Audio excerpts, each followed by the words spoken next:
Intellectual part. ആ intellectual പാർട്ടിൽ ഏറ്റവും പ്രധാനപ്പെട്ടത് ലിംഗ്വിസ്റ്റിക് എബിലിറ്റിയാണ്, ഭാഷാ നൈപുണ്യം. എന്താ ഭാഷാ നൈപുണ്യം? നന്നായിട്ട് ഭാഷ പഠിക്കുക. അതാ ഞാൻ നേരത്തെ ഭാഷ വെച്ച് തുടങ്ങിയത്. ഈ ഭാഷ എന്ന് പറയുന്നത് പഠിപ്പിക്കേണ്ട, ടീച്ചേഴ്സ് ക്ഷമിക്കണം കേട്ടോ, പഠിപ്പിക്കേണ്ട രീതിയിലല്ല നമ്മൾ പഠിക്കുന്നത്. ഭാഷ പഠിക്കേണ്ട രീതി ഏതാ? ഒന്ന് ഇന്ററാക്റ്റീവ് ആവടോ, ഞാൻ തന്നെ ഇങ്ങനെ പറഞ്ഞു പോകേണ്ടതില്ല. LSRW, അതാണ് ലിംഗ്വിസ്റ്റിക് എബിലിറ്റിക്ക് വേണ്ട സ്കില്ല്. LSRW എന്താ? അത് listening, speaking, reading and writing. ഈ മെത്തേഡിൽ നിങ്ങൾ ഇംഗ്ലീഷ് ഒന്ന് പഠിച്ചു നോക്ക്, പെട്ടെന്ന് ഇംഗ്ലീഷ് നമുക്ക് വഴങ്ങും. ആദ്യം ലിസണിങ്, ഒരുപാട് കേൾക്കണം. കേട്ട് കേട്ട് അതിൻ്റെ ഒരു അഡിക്ഷൻ വരാണ്ട് നമുക്ക്. അതിങ്ങനെ വന്നു കഴിഞ്ഞാൽ പിന്നെ സ്പീക്കിംഗ് അറിയാതെ നമ്മൾ പറഞ്ഞു. പിന്നെയാണ് റീഡിങ്, വായന മൂന്നാമത്തതാണ്. റൈറ്റിംഗ് ലാസ്റ്റ് ആണ്. ഇതാണ് അതിന്റെ pattern. LSRW, listening, speaking, reading and writing. ഇതാണ് നോം ചോംസ്കി പറയുന്നത്. നോം ചോംസ്കിയാണ് ഇപ്പോൾ ഏറ്റവും വലിയ ഭാഷാശാസ്ത്രജ്ഞൻ. അദ്ദേഹം പറയുന്നത്, ക്ഷമിക്കണം കേട്ടോ എൻ്റെ ഇംഗ്ലീഷ് ലിറ്ററേച്ചർ പഠിപ്പിക്കുന്ന ടീച്ചേഴ്സ്, ഒരിക്കലും ഗ്രാമർ പഠിക്കരുതെന്നാണ്. ഭാഷ പഠിക്കുന്നതിന് മുമ്പേ ഗ്രാമർ പഠിക്കരുത്. എന്താ ഭാഷ പഠിച്ചാലുള്ള പ്രശ്നം? ഇപ്പോൾ അതെവിടെ ഇരിക്കുന്ന ഉസ്താദുമാർ, ഇന്ന വാഹവാത്തുഹ കാന വാഹവാത്തുഹ മെനക്കെട്ട് നമ്മൾ പഠിച്ചതാണ്. കാന സ്വാറ അസ്ബഹ അംസ അൽഹ അല്ല ബാത്ത മാസാര മാബരിഹ മാംഫക മാദ മലൈസ. ഈ സാധനം വെച്ചിട്ട് ഇന്നേ വരെ ഒരു സാധനം ഞാൻ പറഞ്ഞതായിട്ട് എനിക്ക് ഓർമ്മയില്ല. ഉണ്ടോ ഉസ്താദിന് ഓർമ്മയുണ്ടോ? ഇല്ല. കാന വാഹവാത്തുഹ നമ്മൾ പറയുന്നത് അല്ലേ ഉസ്താദെ? ഇന്ന അന്ന കന്ന ലാക്കിന്ന ലൈത്ത ലാല, അത് കുറച്ചും കൂടി ഒരു ഉപകാരമുണ്ട്. അപ്പൊ ഗ്രാമർ എന്ന് പറഞ്ഞാൽ അടർത്തിയെടുത്ത ചില സാധനങ്ങളാണ്. കർമ്മണി പ്രയോഗവും കർത്തരി പ്രയോഗവും തമ്മിലുള്ള വ്യത്യാസം എന്താ? Please raise the hands. മലയാളത്തിന്റെ ഗ്രാമറാ കർമ്മണിയും കർത്തരിയും, വൃത്തവും ഇതിവൃത്തവും, ഘടം. എന്താ അതൊക്കെ തമ്മിലുള്ള വ്യത്യാസം? ഇതൊക്കെ അറിഞ്ഞിട്ടാണ് നമ്മൾ മലയാളം പറഞ്ഞേ? അല്ല. അപ്പൊ ഭാഷ പറയാൻ ഗ്രാമർ കോൺഷ്യസ് വേണം. ഗ്രാമറിന്റെ ഇൻഡെപ്ത് സാധനമൊന്നും വേണ്ട. ആദ്യമേ പറഞ്ഞിട്ട് അതിൽ ഗ്രാമർ എങ്ങനെ വരുന്നു എന്ന് പഠിച്ചാൽ മതി. അല്ലാതെ ഗ്രാമർ പഠിച്ചിട്ട് ആ സാധനത്തിന് വരുത്തിക്കൽ കുറച്ച് പ്രയാസമാണ്. ഇപ്പൊ മലയാളം പറഞ്ഞിട്ട് അതിൽ കർമ്മണി എന്താണ്, കർത്തരി എന്താണ് എന്നൊക്കെ പറയാം. അല്ലാതെ ഇപ്പൊ ഇപ്പൊ നിങ്ങൾ ഈ ഇവിടെ പോയി നോക്കിയാട്ടെ, നിങ്ങളുടെ തിരുവനന്തപുരത്തെ കോവളം അവിടെ കടല വെക്കുന്ന പയ്യന്മാർ നിങ്ങളെക്കാൾ സുന്ദരമായി ഇംഗ്ലീഷ് പറയുന്നുണ്ട്. അവർക്ക് ഗ്രാമർ ഒന്നും അറിയില്ല. പറഞ്ഞത് കയറി പിന്നെ ഗ്രാമറിലേക്ക് വരണം. ഗ്രാമർ പഠിപ്പിക്കുന്ന ടീച്ചർമാർ ക്ഷമിക്കണം കേട്ടോ, കാരണം നമ്മുടെ ഒരു മെത്തേഡ് അതായത് കൊണ്ടാണ്. ആദ്യം ഇപ്പം നമ്മൾ മലയാളം എങ്ങനെ പഠിച്ചേ? മലയാളം ആദ്യം നമ്മൾ കുറെ കേട്ടു. ഉമ്മച്ചിയുടെ അടുത്ത് നിന്ന് കേട്ടു, വാപ്പച്ചിയുടെ അടുത്ത് നിന്ന് കേട്ടു, അച്ഛൻ്റെ അടുത്ത് നിന്ന് കേട്ടു, അമ്മൻ്റെ അടുത്ത് നിന്ന് കേട്ടു. അങ്ങനെ 6 വയസ്സ് വരെ കേട്ടു, പറഞ്ഞു, തിരിച്ചങ്ങനെ പറഞ്ഞു. മലയാളം അത്യാവശ്യം നന്നായിട്ട് സംസാരിക്കാൻ തുടങ്ങിയിട്ടാണ് നമ്മൾ പറ എന്ന അക്ഷരം തന്നെ കണ്ടത്. ആണോ അല്ലേ? നിങ്ങൾ പറ അല്ലേ? 1-ാമത്തെ വയസ്സിൽ അച്ഛൻ ഇരുത്തിയത് പറ പറ തറ തറ എന്ന് പറഞ്ഞിട്ടാണോ നമ്മൾ മലയാളം പഠിച്ചത്? അല്ല. അപ്പൊ listening, speaking, reading and writing അവസാനമേ എഴുത്തു വരാൻ പാടുള്ളൂ. ഇതെന്തുകൊണ്ട് അങ്ങനെ വരാൻ സാധിച്ചതെന്നറിയോ? വന്നതെന്നറിയോ? എൻ്റെ പ്രിയപ്പെട്ട കുട്ടികളെ, ബ്രിട്ടീഷുകാർ ഇവിടെ ഇപ്പോൾ ഒരു പിന്നെ സ്വാതന്ത്ര്യ സമരവുമായി ബന്ധപ്പെട്ടുള്ള ഒരു സമരം നടന്നിട്ടുള്ള, മൊത്തത്തിൽ നടന്നിട്ടുള്ള സമരങ്ങൾ 26-ാമത്തെ സമരം എന്ന് ബ്രിട്ടീഷുകാർ എഴുതി വെച്ചിട്ടുള്ള സമരം 26-ാമത്തെ നമ്പറായിട്ടുള്ള സ്ഥലമാണിത്. അങ്ങനെയുള്ള സ്ഥലത്ത് വന്ന് സംസാരിക്കുമ്പോൾ ഞാൻ നിങ്ങളോട് പറഞ്ഞോട്ടെ, അന്ന് ബ്രിട്ടീഷുകാർക്ക് ഗുമസ്തന്മാർ ആവശ്യമുണ്ടായിരുന്നു, ഗ്രാമർ തെറ്റാതെ എഴുതുന്ന ആളുകളെ. അതുകൊണ്ട് അവർ തല തിരിച്ചു പഠിപ്പിച്ചു. ആദ്യം തന്നെ എഴുതിപ്പിച്ചു, പിന്നെന്താക്കി? ഗ്രാമർ പഠിപ്പിച്ചു. പറയാൻ നമ്മളെ കൊണ്ട് പഠിപ്പിച്ചില്ല. അതുകൊണ്ട് ഇന്നും ആളുകൾക്ക് പറയാൻ പേടിയാണ്. കാരണം പറഞ്ഞാൽ അവരോട് മുട്ടുമെന്നായി, അവരോട് സംസാരിക്കുമെന്നായി. ആ സംസാരം അവർക്ക് പേടിയായി. കാരണം ഇന്ത്യയിൽ അങ്ങനെ ഒരുപാട് ആളുകൾ സംസാരിച്ചിട്ടുണ്ട്. ഇനി ചരിത്രത്തിന്റെ ഒറ്റ ഭാഗം പറഞ്ഞോട്ടെ, ഞാൻ എപ്പോഴോ സൂചിപ്പിച്ചിട്ടുണ്ട്, വളരെ ശ്രദ്ധിക്കണേ. നിങ്ങൾ വെറുതെ ഒന്നിങ്ങനെ കണ്ടു നോക്കിയാട്ടെ. നിങ്ങളെപ്പോലൊരു വിദ്യാർത്ഥി, ആ വിദ്യാർത്ഥി വിദേശത്തേക്ക് പഠിക്കാൻ വേണ്ടി പോകുന്നു. യത്തീമായി വളർന്ന ഒരു കുട്ടിയാണ്. യത്തീം എന്ന് പറഞ്ഞാൽ മനസ്സിലായില്ല നിങ്ങൾക്ക്? ഇവിടെ യത്തീംഖാന ഉണ്ടല്ലോ. അനാഥനായി വളർന്ന കുട്ടി, ഷൗക്കത്ത് അലിയും മുഹമ്മദ് അലിയും. ഒരു ഉമ്മയുടെ രണ്ട് മക്കളാണ്. ഇവരെ രണ്ടുപേരെയും പഠിപ്പിക്കുന്നു.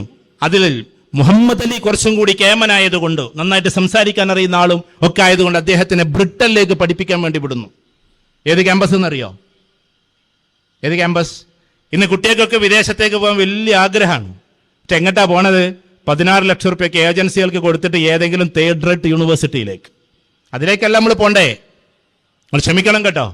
എല്ലാ ഏജൻസികളോടും മാപ്പ്. നിങ്ങൾ അവർക്ക് പൈസ കൊടുത്തേണ്ട എങ്ങനെയെങ്കിലും ടിക്കറ്റ് എടുത്താൽ കണ്ട് കേരളമല്ല. ടെസ്റ്റുകൾ എഴുതിയിട്ട് നിങ്ങളിപ്പോ ആ പോക്കിന് നിങ്ങളുടെ ബുദ്ധിമതി.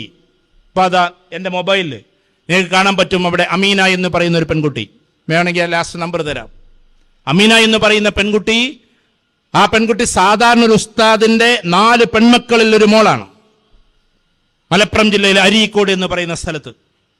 ആ പെൺകുട്ടി ഇതേപോലെ എപ്പോഴോ സ്പീച്ച് കേട്ടു. ഒരു ദിവസം എനിക്കൊണ്ടൊരു മെസ്സേജ് അയക്കുന്നു, ഒരുപാട് നന്ദിയുണ്ട് എന്നൊക്കെ പറഞ്ഞിട്ട്. എന്തോ ആവട്ടെ. അപ്പൊ ആ കുട്ടി പിന്നീട് US-ലെ നമ്മളൊക്കെ പറയുന്ന ഹാർവാർഡ് ബിസിനസ് സ്കൂളിന്റെ, ഹാർവാർഡ് യൂണിവേഴ്സിറ്റിയുടെ അവിടുത്തെ മെഡിക്കൽ കോളേജിലെ സീറ്റ് കിട്ടിയിട്ട് പോവാണ്, ഹാർവാർഡ് മെഡിക്കൽ സ്കൂളിൽ. ഇപ്പൊ ഞാൻ ഈ പറയുമ്പോഴും അമീന അവിടെ പഠിച്ചുകൊണ്ടിരിക്കുകയാണ്.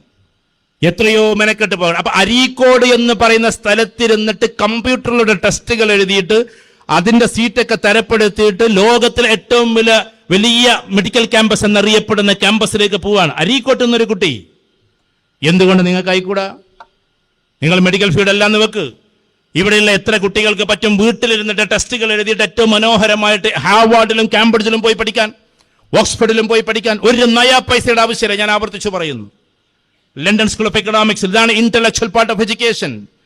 നിങ്ങൾ വിദേശത്തേക്ക് പോകുന്നു, തിരുവനന്തപുരത്തെ കുട്ടികൾ, കൊല്ലത്തെ കുട്ടികൾ, മലപ്പുറത്തെ കുട്ടികളൊക്കെ. എന്നിട്ട് ഏതിലേക്ക്? വെയിൽസ് യൂണിവേഴ്സിറ്റിയിലേക്ക്. ഞാൻ വെയിൽസ് യൂണിവേഴ്സിറ്റിയെ മോശമാക്കല്ല, എല്ലാവരും പറയുന്ന എന്താണ് ഓക്സ്ഫോർഡ്ഷയർ യൂണിവേഴ്സിറ്റിയിലേക്ക്. ഇങ്ങനെ ചുരുക്കി പറഞ്ഞാൽ ഒരുപാട് ടോപ്പ് റേഞ്ച് യൂണിവേഴ്സിറ്റികളിലേക്കൊന്നും കുട്ടികളില്ല. ആകെ പോകുന്നത് എങ്ങോട്ടാണ്? ഈ സാദാ സീതാ യൂണിവേഴ്സിറ്റിയിലേക്കാണ്. അപ്പൊ നമ്മെ സംബന്ധിച്ചിടത്തോളം ഏതിലേക്കാണ് പോകേണ്ടത്? എല്ലാവരും എഴുന്നേറ്റാട്ടെ പ്ലീസ്. ഞാനൊന്നിങ്ങനെ ദൈറ്റ് അങ്ങോട്ട് പോയിക്കോട്ടെ, കുഴപ്പമില്ലല്ലോ.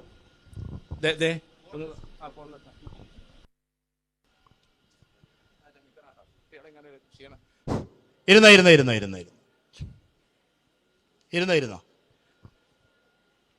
ചിലപ്പോഴൊക്കെ എങ്ങനെയും ക്ലാസ് എടുക്കാറുണ്ട്. നിങ്ങൾക്ക് എന്തോ ഒരു ക്ഷീണം പറ്റിയ പോലെയൊക്കെ തോന്നി.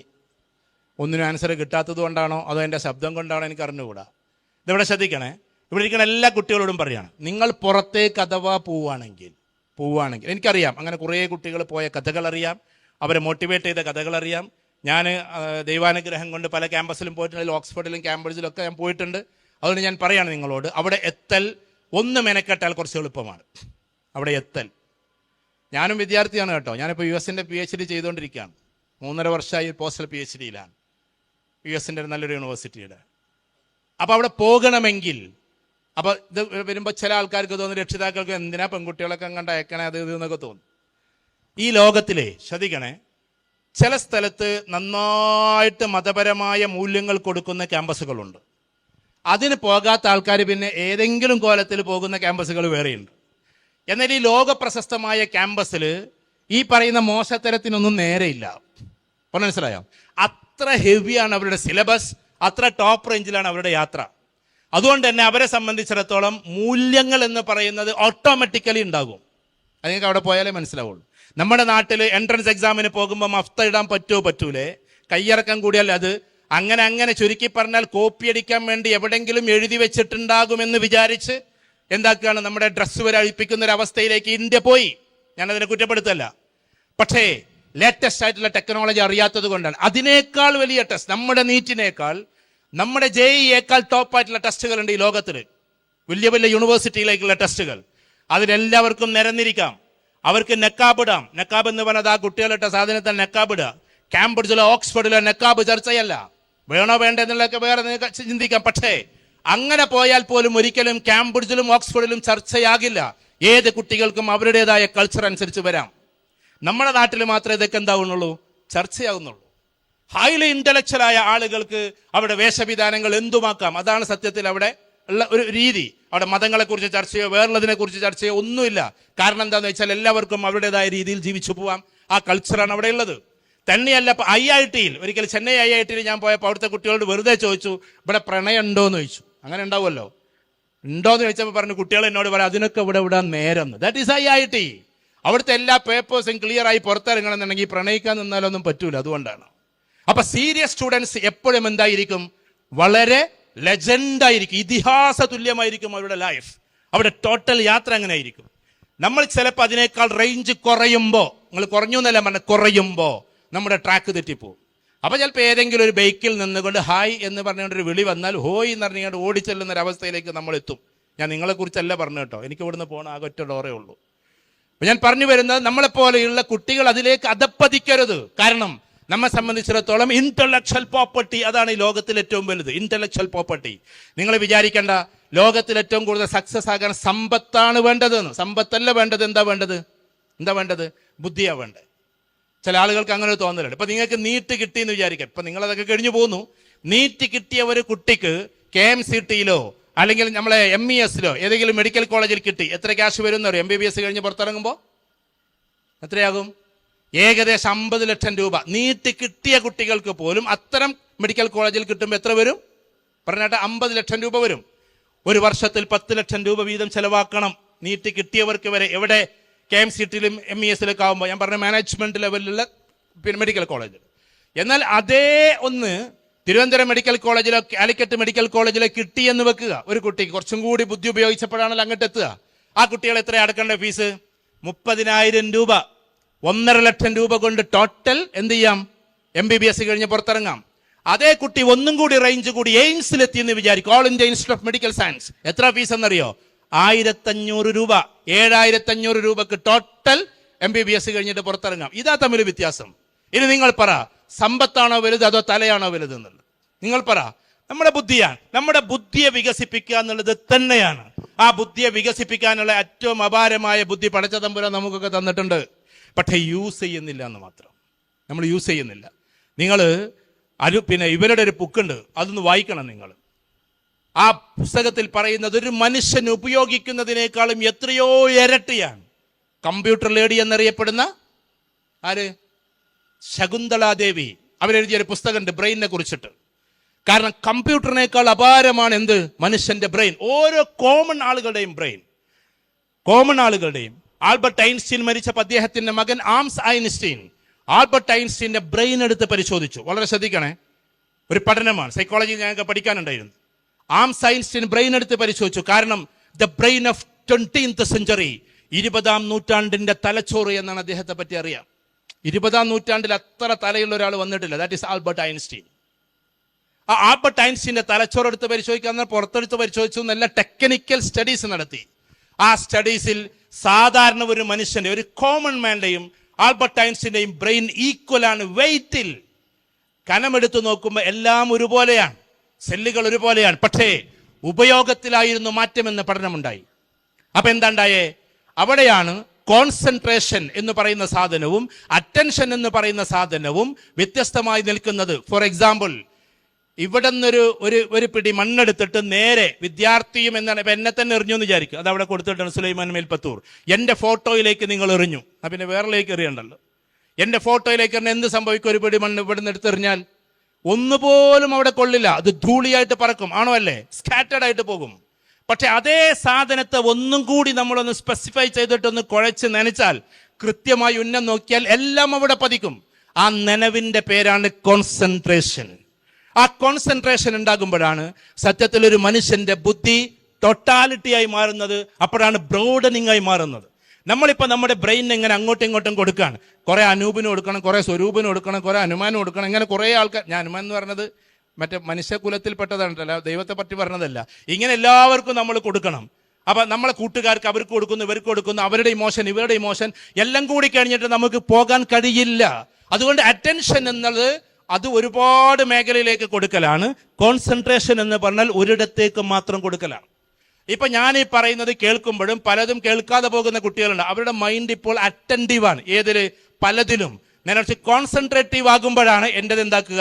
ശരിക്കും ശ്രദ്ധിച്ച് കേൾക്കുക. സംഭവം മനസ്സിലായോ നിങ്ങൾക്ക് പറയുന്നത്? ആ ഒരു അറ്റൻഷനും കോൺസെൻട്രേഷനുമായി മാറുമ്പോഴാണ് നമ്മൾ എഡ്യൂക്കേഷൻ എന്ന തലത്തിലേക്ക് ഉയരുക. നമ്മളൊക്കെ രക്ഷിതാക്കൾ ഇവിടെ ഇരിക്കുന്നത് എപ്പോഴും രക്ഷിതാക്കൾ എത്ര പേരുണ്ട്? Please raise the hands. രക്ഷിതാക്കൾ എന്ന് കൈവയ്ക്കാട്ടെ. രക്ഷിതാക്കളെ എണ്ണ ഇവിടെ ശരിക്കും കാണാൻ പറ്റുന്നില്ല. ഓക്കെ, അത്യാവശ്യമുണ്ട്. രക്ഷിതാക്കളെ ഞാൻ നിങ്ങളോട് പറയാണ് ഒരു കാര്യം, ഇവിടെ ഇരിക്കുന്ന രക്ഷിതാക്കളോട് പറയാൻ, ഇന്നത്തെ തലമുറയിലെ കുട്ടികൾ ആണ് ഏറ്റവും ടോപ്പ്. അതിന് വേണമെങ്കിൽ കുട്ടികളൊന്ന് കൈയടിച്ചോളി, ഞാൻ വെറുതെ പറഞ്ഞതല്ല. ഇന്നത്തെ തലമുറയിലെ കുട്ടികൾ ഏറ്റവും ടോപ്പാണ്. കാരണം നമുക്കറിയാത്ത കാര്യങ്ങൾ നമ്മളെ പഠിപ്പിക്കുന്ന ആൾക്കാരാണ് ആര്? നമ്മളെ മക്കളാണോ അല്ലേ? ടീച്ചേഴ്സിന് വരെ പേടിയാണ്. ഞാൻ കേരളത്തിൽ പ്രശസ്തമായ ഒരു കോളേജിൽ പോയപ്പോൾ ഒരു PhD കഴിഞ്ഞ ഒരാൾ എന്നോട് പറഞ്ഞു, സാർ ഞങ്ങൾക്ക് കുട്ടികളുടെ ഇടയിൽ പോകാൻ പേടിയാണ്. കാരണം അവരെല്ലാവരും ടോപ്പ് റേഞ്ചിൽ ഗൾഫിൽ നിന്നൊക്കെ പഠിച്ചു വന്ന് ടോപ്പ് ഇംഗ്ലീഷിൽ വന്നിരിക്കുക. ഞങ്ങൾ ഈ റിസർച്ചൊക്കെ കഴിഞ്ഞിട്ട് ഇങ്ങനെ ഞങ്ങളെ സബ്ജക്റ്റ് മാത്രം ഇങ്ങനെ പറയുന്ന ആൾക്കാരായതുകൊണ്ട് വേണ്ട രീതിയിൽ അവരോട് പിടിച്ചിക്കാൻ പറ്റുന്നില്ല എന്നോട്. കാരണം സാറന്മാരെക്കാളും മുകളിലാണ് ഇപ്പോൾ കുട്ടികളുടെ ആ ഒരു ഹൈനസ്. പക്ഷേ അവരെന്ത് ചെയ്യുന്നു? അവരവിടെ ബ്രെയിനെ സ്കാറ്റേഡ് ആക്കി കൊണ്ടുപോവാണ് അല്ലേ? നമ്മളിങ്ങനെ ചിലപ്പോൾ ചില കുട്ടികൾക്ക് എന്തെങ്കിലുമൊക്കെ ആയിട്ടൊരു ഒരു സെൽഫി എടുക്കണം, എന്നിട്ട് അത് പോസ്റ്റ് ചെയ്യണം. അപ്പം അതിൻ്റെ പിന്നാലെ ഇങ്ങനെ ശ്രദ്ധ പോകുമ്പോൾ എന്താകും? ഞാൻ അങ്ങനെ പറയില്ല, നിങ്ങൾ എന്നെ ഒരു മഠേനെന്ന് വിളിച്ചോളൂ, മണ്ടനെന്ന് വിളിച്ചോളൂ. 56 രാജ്യത്ത് ഞാൻ പോയി, ഒരു സ്ഥലത്തിൻ്റെ വീഡിയോ ഞാൻ ഇന്നുവരെ ഇട്ടിട്ടില്ല. ബക്കിംഗ്ഹാം പാലസ് പോയിട്ടുണ്ട്. അതേപോലെ തന്നെ പിന്നെ ഞാനും E.T. മുഹമ്മദ് ബഷീർ സാബും കൂടി നമ്മൾ ഓസ്ട്രേലിയൻ പാർലമെന്റിന്റെ ഉള്ളിൽ പോയിട്ടുണ്ട്. അവിടെ നിന്നൊക്കെ ഒരു ഫോട്ടോ എടുക്കാൻ നമുക്കൊരു എല്ലാ ഫോട്ടോ എൻ്റെ കയ്യിലുണ്ട്. ഞാനിതെവിടെയും പ്രദർശിപ്പിച്ചിട്ടൊന്നുമില്ല. ഫോട്ടോ എടുക്കാൻ നമ്മൾ എടുക്കും കേട്ടോ. ഫോട്ടോ എടുക്കാതിരിക്കുക എന്നുള്ളൊരു വിഡ്ഢിത്തായിട്ട് ചിലപ്പോൾ നമുക്ക് തോന്നും. പക്ഷെ ഫോട്ടോ എടുക്കും. ഇതുവരെ ഞാൻ ഇന്നടുത്തുനിന്ന് പറയുന്നു എന്ന് പറഞ്ഞിട്ട് ഞാൻ പറഞ്ഞിട്ടില്ല. അതിന് വേണമെങ്കിൽ നിങ്ങൾക്ക് എന്നെ വിട്ട്, അതല്ല സംഭവം. ലോകം എന്ന് പറഞ്ഞാൽ, രാജ്യം എന്ന് പറഞ്ഞാൽ, നമ്മുടെ ഇടമെന്ന് പറഞ്ഞാൽ ഇതല്ല. നമ്മൾ എന്തെങ്കിലും ചെയ്യുന്ന കാര്യങ്ങൾ പ്രദർശിപ്പിക്കലല്ല പ്രധാനം നമ്മൾ ഉയർന്നേ പോകലാണ്. ആ ഉയർന്നു പോകുന്ന പോക്കിൽ എൻ്റെ പ്രിയപ്പെട്ട കുട്ടികളോട് ഞാൻ പറഞ്ഞോട്ടെ, ഈ പറയുന്ന രീതിയിൽ പോയൊരു മനുഷ്യന്റെ കഥയാണ് ഞാൻ നേരത്തെ പറഞ്ഞത്, മൗലാന മുഹമ്മദ് അലി ജൗഹറിനെ കുറിച്ച്. അത് പറഞ്ഞിട്ടാണ് ഞാൻ അതിലേക്ക് തിരിഞ്ഞത്. നിങ്ങൾ വെറുതെ ഒന്ന് ആലോചിച്ച് നോക്കിയാട്ടെ, ഏകദേശം 10-25 വയസ്സുള്ള സമയത്ത് അദ്ദേഹത്തിനെ ഓക്സ്ഫോർഡ് യൂണിവേഴ്സിറ്റിയിലേക്ക് പഠിപ്പിക്കാൻ വേണ്ടിയിട്ട് ഉമ്മ വിടുന്നു. ആ ഉമ്മ വിടുന്ന സമയത്ത് കൊടുക്കുന്ന ഉപദേശം എന്താണെന്നറിയോ? ഞാൻ ഇവിടെ സൂചിപ്പിച്ചിട്ടുണ്ട്, ആവർത്തിക്കാമെന്ന് വിചാരിക്കരുത്. ഞാൻ എൻ്റെ പ്രിയപ്പെട്ട കുട്ടികളോട് പറയാണ്, നിങ്ങൾ ചിലപ്പോൾ അത് കേൾക്കണമെന്നില്ല. ഉമ്മ പറയുന്ന ഒരൊറ്റ കാര്യതയേ ഉള്ളൂ, മോനെ ഞാൻ നിന്നെ അനാഥമായിട്ടാണ് വളർത്തിയത്, അനാഥമായിട്ട്. അതുകൊണ്ട് നീ അവിടെ പോയിട്ട് ഒരിക്കലും എന്താക്കരുത്, നീ പഠിച്ച പാഠങ്ങൾ മറന്നു പോകരുത്. നീ ഖുർആൻ മനഃപ്പാഠമാക്കിയ കുട്ടിയാണ്. അതോടൊപ്പം തന്നെ നീ കുറെ കിതാബുകൾ ഓതി പഠിച്ച കുട്ടിയാണ്, മൗലാനയാണ്. അതുകൊണ്ട് നീ അവിടെ പോകുന്ന സമയത്ത് അതിമനോഹരമായി അവിടുത്തെ കുട്ടികളെ കാണുമ്പോൾ, അവിടുത്തെ സംസ്കാരം കാണുമ്പോൾ അത് ലയിച്ചു പോകരുത്. കാരണം നീ പോകുന്നത് ഓക്സ്ഫോർഡ് യൂണിവേഴ്സിറ്റിയിലേക്കാണ്. ലോകത്തിലെ അന്നത്തെ നമ്പർ 1 യൂണിവേഴ്സിറ്റിയാണ് ഓക്സ്ഫോർഡ്. അതിന്ന് പിരിഞ്ഞു വന്നിട്ടാണ് കാംബ്രിഡ്ജ് ഉണ്ടായത്. കാംബ്രിഡ്ജ് പിന്നീട് ഉണ്ടായതാണ്. ഓക്സ്ഫോർഡ് അന്നത്തെ ലോകത്തിലെ നമ്പർ 1 യൂണിവേഴ്സിറ്റിയാണ്. അവിടെ പഠിക്കാൻ വേണ്ടി നീ പോകുമ്പോൾ അവിടുത്തെ സംസ്കാരത്തോട് നീ യോജിക്കരുത്. പകരം ഞാൻ നിന്നെ പഠിപ്പിക്കുമ്പോഴേക്ക് തഹജ്ജുദ് നിസ്കാരം ഞാൻ നിന്നെ പഠിപ്പിച്ചിട്ടുണ്ട്. തഹജ്ജുദ് എന്ന് പറഞ്ഞിട്ട് പ്രഭാത പ്രാർത്ഥനയ്ക്ക് വേണ്ടി എഴുന്നേൽക്കുന്നതിന് മുമ്പുള്ളൊരു നിസ്കാരമാണ്. ഏകദേശം ഇപ്പോഴത്തെ സമയം പറഞ്ഞൊരു 4 മണി എന്നൊക്കെ പറയാം, അല്ലെങ്കിൽ ഒരു 3:30 എഴുന്നേറ്റ് നിസ്കരിക്കുന്ന ഒരു പ്രവണത നിനക്കുണ്ടാകണം. എന്നിട്ട് ഉമ്മ പറഞ്ഞത് എന്താ? മരം കോച്ചുന്ന തണുപ്പത്തും നീ അത് നിർത്തരുത് എന്നാണ്. മരം കോച്ചുന്ന തണുപ്പത്തും. അദ്ദേഹത്തിന്റെ റൂമിലുണ്ടായിരുന്ന ഖമറുദ്ദീൻ എന്ന് പറയുന്ന കുട്ടി എഴുതി വെച്ചിട്ടുണ്ട്, 4.5 വർഷത്തോളം എൻ്റെ റൂമിലുണ്ടായിരുന്നു. അദ്ദേഹത്തിന്റെ പാതിരാവിലെ കരച്ചിൽ കേട്ടിട്ടാണ് ഞാൻ എഴുന്നേൽക്കുക എന്ന്. ഞാൻ ഒരാളെ ഹൈലൈറ്റ് ചെയ്ത് പറയില്ല, പക്ഷെ ചരിത്ര പുരുഷന്മാരെ നമ്മൾ മറക്കാൻ പാടില്ലല്ലോ. ഏതായിരുന്നാലും ശരി, അദ്ദേഹം പിന്നീട് പഠിത്തമൊക്കെ കഴിഞ്ഞ് വരുന്നു. ഗാന്ധിജി അടക്കം വന്ന് ജയിലിലാണ്. രംഗം വെറുതെ ഒന്ന് ആലോചിച്ച് നോക്ക്. ഇന്ത്യ എന്ന മഹാരാജ്യം, അതും പാകിസ്ഥാനും ബംഗ്ലാദേശും ഒക്കെ അടങ്ങുന്ന ഇന്ത്യ, മഹാഭാരത് എന്ന് പറയുന്ന ഇന്ത്യ സ്വാതന്ത്ര്യം കിട്ടാതെ അലഞ്ഞു തിരിയുകയാണ്. അന്ന് ഗാന്ധിജി അടക്കമുള്ളവർ ജയിലിലാണ്. ആ ജയിലുള്ള ഗാന്ധിജി അടക്കമുള്ളവരെ നേരെ എന്താക്കുന്നു? ഇറക്കുന്നു. കാരണം ഓക്സ്ഫോർഡിലെ വിദ്യാർത്ഥിയാണ്. അവസാനം ഗാന്ധിജി അടക്കമുള്ള ആളുകൾ ബ്രിട്ടനിലേക്ക് സ്വാതന്ത്ര്യം വാങ്ങിക്കാൻ വേണ്ടിയുള്ള സംസാരത്തിന് വേണ്ടി ആളുകളെ വിടുന്ന കൂട്ടത്തിൽ അതിമനോഹരമായി അവിടെ പ്രസംഗിക്കാൻ ഓക്സ്ഫോർഡിന്റെ വിദ്യാർത്ഥിയെയും വിടുകയാണ്. നമ്മുടെ സ്വാതന്ത്ര്യത്തിന് വേണ്ടി, ഈ ഇന്ത്യയുടെ സ്വാതന്ത്ര്യത്തിന് വേണ്ടി 1931, 47 സ്വാതന്ത്ര്യം കിട്ടുന്നത്. 1931 ബക്കിംഗ്ഹാം പാലസിലെ വട്ടമേശ സമ്മേളനത്തിലേക്ക് വിടുന്ന പ്രതിനിധികളിൽ ഒരാൾ, ഏറ്റവും പ്രധാനപ്പെട്ട കീനോട്ട് അഡ്രസ് എന്ന് പറയുന്നത് മൗലാന മുഹമ്മദ് അലി ജൗഹറാണ്. ബോംബെയിൽ നിന്ന് കപ്പൽ കയറുമ്പോൾ, എല്ലാ കുട്ടികളും ശ്രദ്ധിക്കണേ, അദ്ദേഹത്തിന്റെ മതാചാര പ്രകാരമാകട്ടെ, എന്നാലും ബോംബെയിൽ നിന്ന് കപ്പൽ കയറും. അന്ന് കപ്പലിലാണ് പോവുക ബ്രിട്ടനിലേക്ക്. ആ പോകുന്ന സമയത്ത്, കാരണം 38 ഫ്ലൈറ്റൊക്കെ എങ്ങനെ ഏതായത് തുടങ്ങിയതും പിന്നീട് അതൊക്കെ വന്നത്. അതുകൊണ്ട് അതിനു മുമ്പേ ഷിപ്പിലുള്ള യാത്രയിൽ ബോംബെയിൽ നിന്ന് കപ്പൽ കയറുമ്പോൾ അദ്ദേഹത്തോട് ചോദിച്ചൊരു ചോദ്യമുണ്ട് നേതാക്കന്മാര്, മൗലാന വാട്ട്സ് യുവർ മാനിഫെസ്റ്റോ? ഇതേപോലെ തന്നെ ഈ തൊപ്പിയും പിന്നെ എന്താ പറയാ, വലിയ കോട്ടുമൊക്കെ ഇട്ടിട്ട് പോകുമ്പോ, മൗലാന വാട്ട്സ് യുവർ മാനിഫെസ്റ്റോ? നിങ്ങളുടെ മാനിഫെസ്റ്റോ എന്താണ്? നിങ്ങൾ അവിടെ പോയി പറയാൻ പോകുന്ന പ്രകടന പത്രിക എന്താണ്?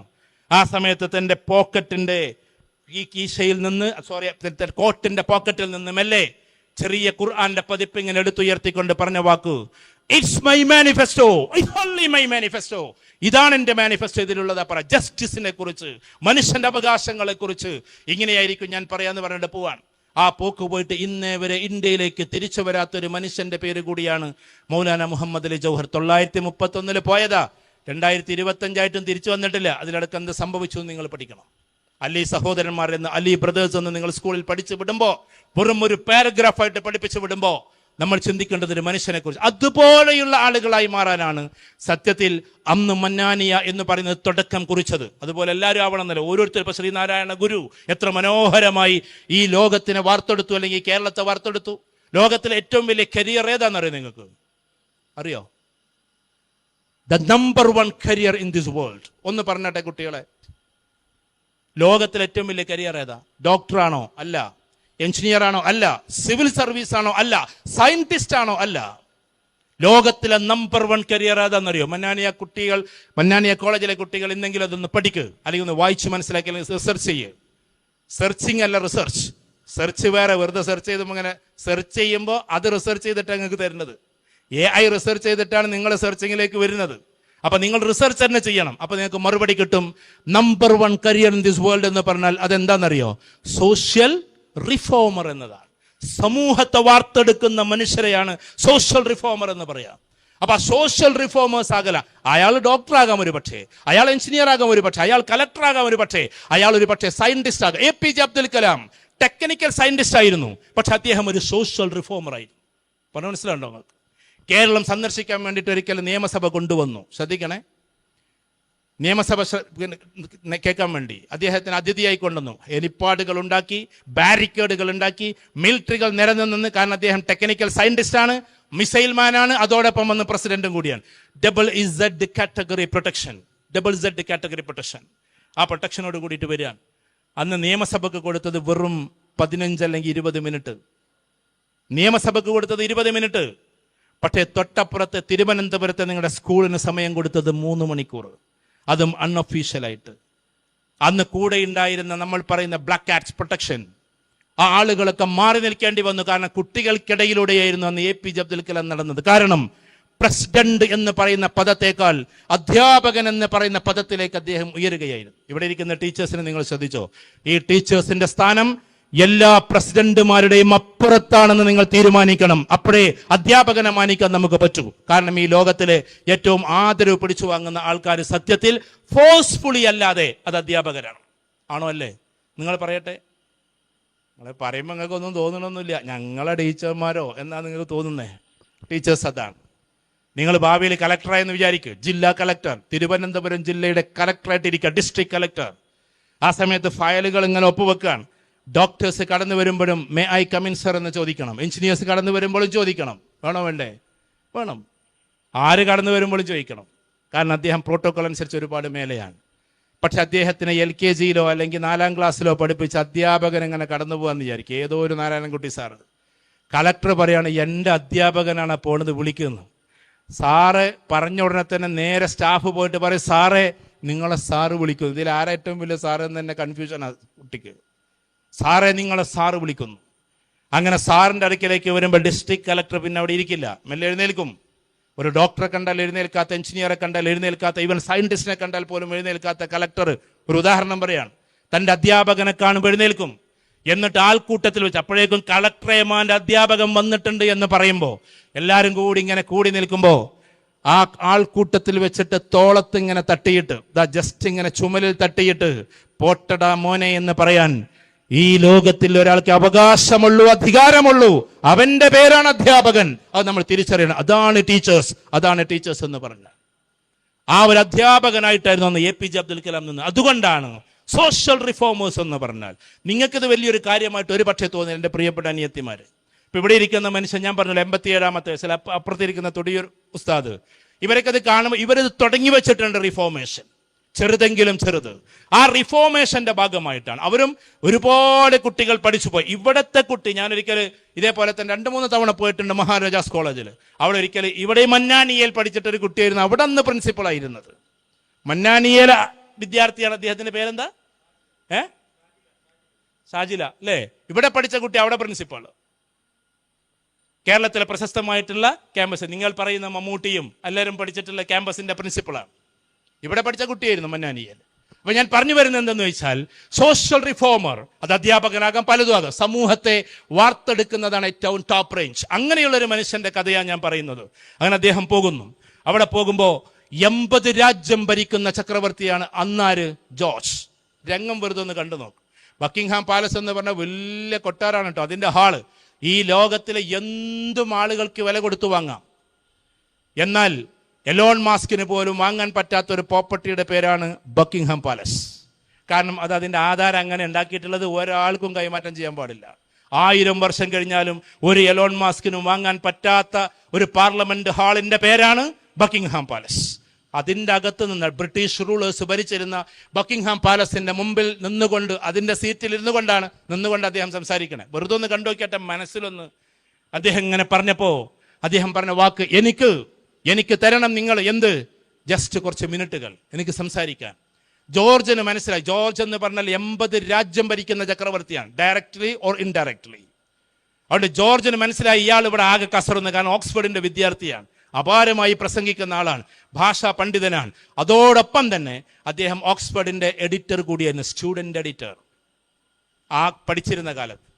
അതുകൊണ്ട് അദ്ദേഹത്തെ പറയാണ്, നിങ്ങൾക്ക് 5 മിനിറ്റ് അനുവദിച്ചിരിക്കുന്നു, only 5 minutes. I am the representative of 32 crores.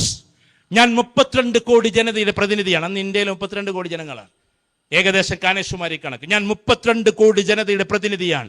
അതുകൊണ്ട് 1 കോടി ജനതയ്ക്ക് 1 മിനിറ്റ് താ, എന്നിട്ട് എനിക്ക് 32 മിനിറ്റ് തരണം എൻ്റെ ഇന്ത്യയുടെ കാര്യം പറയാൻ.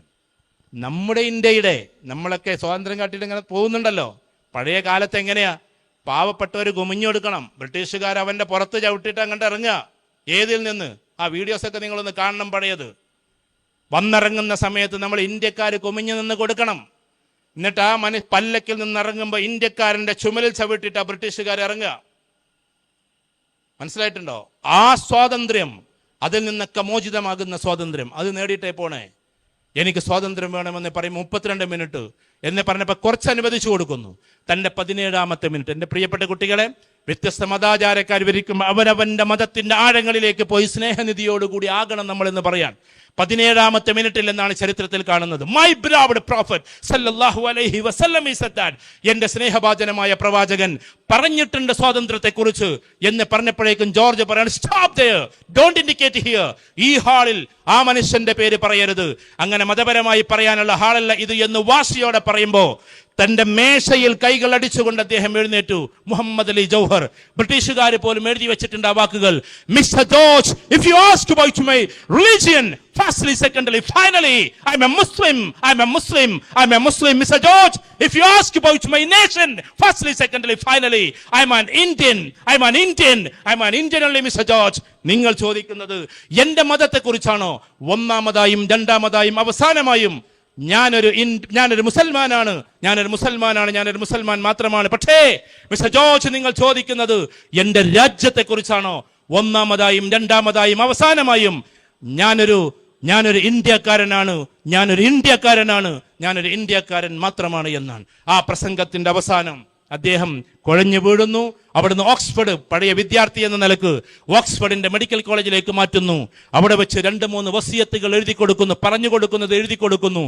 അവസാനം തന്നെ ഇന്ത്യയിലേക്ക് കൊണ്ടുപോകരുത് എന്ന് പറയുന്നു. ഒരു മനുഷ്യന്റെ അവസ്ഥ ഒന്ന് നോക്കിയിട്ട്, ഗാന്ധിജി എഴുതി വെച്ചിട്ടുണ്ട്, ഇന്ത്യക്ക് വേണ്ടി ആയിരക്കണക്കിന് ആളുകൾ സംസാരിച്ചിട്ടുണ്ടെങ്കിലും ഇന്ത്യക്ക് വേണ്ടി സംസാരിച്ചിട്ട് തന്റെ ജീവിതം അസ്തമിച്ചു പോയ ഒരാളെ ഉള്ളൂ, അത് മൗലാന മുഹമ്മദ് അലി ജൗഹറാണ്. ഒരേ ഒരു മനുഷ്യൻ പ്രസംഗത്തിൽ കുഴഞ്ഞു വീണ് അവസാനം ആശുപത്രിയിലേക്ക് മാറ്റി. അവിടുന്ന് വഴിമധ്യേ മരിക്കുമ്പോ ഇന്ത്യയിലേക്ക് എന്നെ കൊണ്ടുപോകരുത്, because they are waiting for me, അവരെന്നെ കാത്തിരിക്കുന്നു, ഇന്ത്യക്ക് സ്വാതന്ത്ര്യം കിട്ടുന്നത് കാത്തിരിക്കുന്നു എന്ന് പറഞ്ഞിട്ട് കരഞ്ഞുകൊണ്ട് എന്നെ മറ്റൊരു സ്ഥലത്തേക്ക് കൊണ്ടുപോകണം. ഏറ്റവും കൂടുതൽ പ്രവാചകന്മാരെ അടക്കം ചെയ്ത ബൈത്തുൽ മുഖദ്ദസിലേക്ക്, ജെറൂസലമിന്റെ ഭാഗത്തിലേക്ക് അഥവാ ഫലസ്തീന്റെ ഭാഗത്തിലെ ആ പള്ളിയിൽ കൊണ്ടുപോയി എന്നെ അടക്കം ചെയ്യണമെന്നാണ്. ഞാൻ അദ്ദേഹത്തിന്റെ ഖബർസ്ഥാനിൽ പോയിട്ടുണ്ട്. എഴുതി വെച്ചിട്ടുണ്ട് ഫലകത്തിൽ, here was buried Mr. Maulana Muhammad Ali Jauhar, is the gems of the history of India. India ചരിത്രത്തിന്റെ രത്നമെന്നറിയപ്പെടുന്ന ജൗഹറിനെ ഇവിടെയാണ് അടക്കം ചെയ്യപ്പെട്ടിട്ടുള്ളത് എന്ന്. That is social reformation. ഒരു രാജ്യത്തിന്റെ സ്വാതന്ത്ര്യത്തിന് വേണ്ടി, ഒരു രാജ്യത്തിന്റെ ഉയർത്തെഴുന്നേൽപ്പിന് വേണ്ടി. അതായിരിക്കണം ഒരു വിദ്യാർത്ഥി. ഓക്സ്ഫോർഡിന്റെ വിദ്യാർത്ഥിയായിരുന്നു അദ്ദേഹം. ഇന്ദിരാഗാന്ധി, ഉദാഹരണത്തിന്, ഞാനൊരു പാർട്ടിയെ പറ്റി പറയല്ല, ഇന്ദിരാഗാന്ധി പഠിച്ചതും ഇതേ ഓക്സ്ഫോർഡ് യൂണിവേഴ്സിറ്റിയിലാണ്. ഭരണതന്ത്രങ്ങൾ മാറ്റുമ്പോൾ ചില പിഴവുകൾ വന്നിട്ടുണ്ടാകാം, എനിക്കറിഞ്ഞുകൂടാ. ചരിത്രം കുറച്ച് വായിക്കുമ്പോൾ അങ്ങനെ തോന്നുന്നു നമുക്ക്, ചിലപ്പോൾ അടിയന്തരാവസ്ഥകളൊക്കെ വരുമ്പോൾ. പക്ഷെ ഇന്ദിരാഗാന്ധി ഇവിടെയാണ് പഠിച്ചത്. ഇന്ദിരാഗാന്ധി ഈ ഒരു മാസ്മരികതയിലാണ് വളർന്നത്. അയൺ ലേഡി എന്ന്, കഴിഞ്ഞ 1000 വർഷത്തിനിടെ ഒരു ലേഡി എന്ന് പറയപ്പെടുന്ന ലേഡിയായി ഇന്ദിരാഗാന്ധി അറിയപ്പെടുന്നതും ഇത്തരം യൂണിവേഴ്സിറ്റിയിൽ പഠിച്ചിട്ട് അത്തരം പ്രവർത്തനങ്ങൾ ചെയ്തതുകൊണ്ടാണ്. ഇന്ദിരാഗാന്ധിയെ നിങ്ങൾ സെർച്ച് ചെയ്ത് നോക്ക്, ഓക്സ്ഫോർഡിലാണ് പഠിച്ചത്. മൗലാന മുഹമ്മദ് അലി ജൗഹർ ഓക്സ്ഫോർഡിലാണ് പഠിച്ചത്. അപ്പുറത്ത് നെഹ്റു പഠിച്ചതാണ് കേംബ്രിഡ്ജ്. അതിലാണ് ആരും പഠിച്ചതും അല്ലാമ ഇക്ബാലും പഠിച്ചത്. അതിലാണ് അമർത്യ സെൻ പഠിച്ചത്. ഇങ്ങനെ ഒരുപാട് ആളുകളെ നമുക്ക് അവിടെ കാണാം. ഞാൻ പറഞ്ഞു വരുന്നത്, നമ്മൾ ഇന്റലക്ച്വലി ടോപ്പ് റേഞ്ചിലേക്ക് എത്തി ഇത്തരം ക്യാമ്പസിലേക്ക് പോകാൻ വേണ്ടിയിട്ട് നിങ്ങൾ നോക്ക്. ഇത്തരം ക്യാമ്പസിലേക്ക്, ആ ഒരു ക്യാമ്പസിന്റെ മാസ്മരികതയിലേക്ക് നമ്മൾ എത്തണം. അതാണ് നമുക്ക് വേണ്ടത്. ഇവിടെ ഇരിക്കുന്ന മന്നാനിയ കുട്ടികളോട് ഞാൻ പറയാം, കാരണം അവിടെ ഓരോ ആളുകളും അങ്ങനെയാണ്. നമ്മളവിടെ ക്യാമ്പസിലേക്ക് ഇങ്ങനെ പോകുന്ന സമയത്ത് എന്തൊരു രസം ഉണ്ടാവുന്ന 150 രാജ്യത്തെ കുട്ടികളെ ഞങ്ങളെ ഫ്രണ്ട്സ്. പക്ഷേ മര്യാദയോട് കൂടിയിട്ട് പോകണം. മര്യാദ ഉള്ളവരവിടെ എത്തുള്ളൂ. ഞാൻ വെറുതെ പറഞ്ഞതല്ല. ഒരാൾക്കും ഒരാളോടും ദേഷ്യം ഉണ്ടാവില്ല, ഒരു മതക്കാരോടും ഒരു പുച്ഛം ഉണ്ടാവില്ല. തന്നെ നിങ്ങൾ ഈ പറയുന്ന മണ്ണാങ്കട്ട പ്രണയത്തിനൊന്നും അവരോട്ട് കിട്ടൂല. കാരണം അവർ ലോകത്തിന്റെ നെറുകയിലേക്ക് കുതിക്കുന്ന ആൾക്കാരാണ്. അപ്പൊ വഴിയിൽ വെച്ചിട്ട് ഇങ്ങനെ ഇതിനൊന്നും അവർക്ക് സമയം കിട്ടൂല. അവർ പോകും അപ്പുറത്തേക്ക്, ചിലപ്പോൾ കല്യാണം കഴിക്കാൻ പോലും മറന്നു പോകും അവര്. അത് ആവരുതെന്ന് മാത്രം. രാഹുൽ ഗാന്ധി അവിടെ പഠിച്ചതാണ്, ഞാൻ പാർട്ടി പറയല്ല. രാഹുൽ ഗാന്ധി ഇതേ കോളേജിലാണ് പഠിച്ചത്. ഇവരൊക്കെ പഠിച്ച കോളേജിലാണ് അവരും പഠിച്ചത്. ഈ നെഹ്റുവും ഇവരൊക്കെ പഠിച്ചിട്ടുള്ളത്. ഞാൻ ഒരു വ്യക്തിനെ പറയല്ല. സ്വഭാവത്തിൽ, ജീവിതത്തിൽ, മറ്റുള്ളവരുടെ മുമ്പിൽ, പ്രസരിപ്പിൽ അങ്ങനെ കൈമാറും നമ്മൾ. അപ്പൊ ആ ഒരു തലത്തിലേക്ക് നമ്മുടെ വിദ്യാഭ്യാസത്തെ കൊണ്ടുപോകാൻ നമുക്ക് പറ്റണം.